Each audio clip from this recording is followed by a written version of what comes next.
So I know it's lunchtime. So I have one. So you guys talk about the science and you talk about the community, but most of the time we figure out that these things are very difficult to sort of, in fact, the myth is that you can't get these communities sort of involved.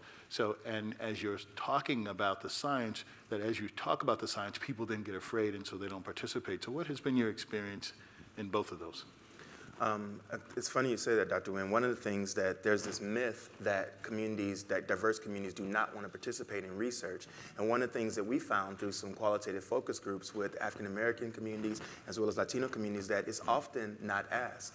One of the amazing things that came out of the recurrent themes was that, yes, I do have some hesitancy about participating, but I've also never been asked. That was one thing that came up, that I've never been asked to participate in the study. And the other thing that also came up that was interesting is that where I get my care may not have studies that are enrolling or may not even know what a clinical trial is, where they get their care if they get it at a safety net hospital. So there's almost a misnomer about underrepresented minority populations and their reluctance to participate in research. I've found that when approached, they actually want to participate in research and want the latest advances that can come through the results and findings of clinical trials.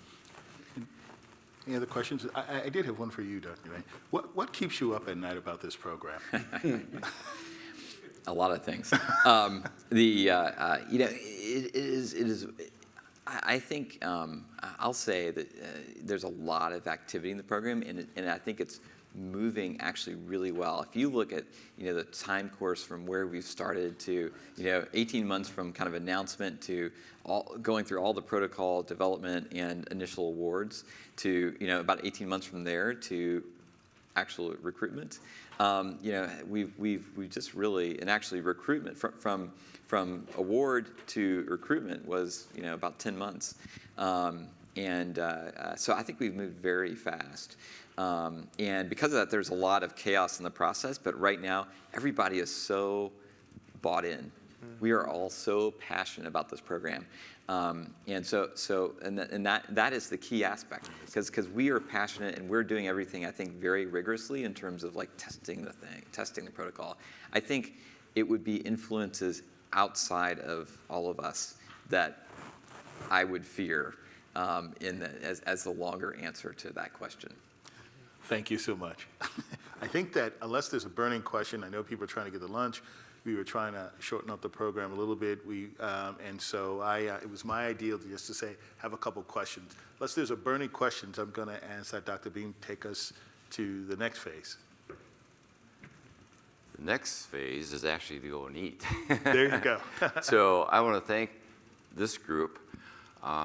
This is such an important ending for the whole precision health symposium that we've had, to hear what's going on, why we actually had this forum last year and this year, is to bring to you what's going on across the board, to bring everybody together to work together. So I'm excited about what's happening.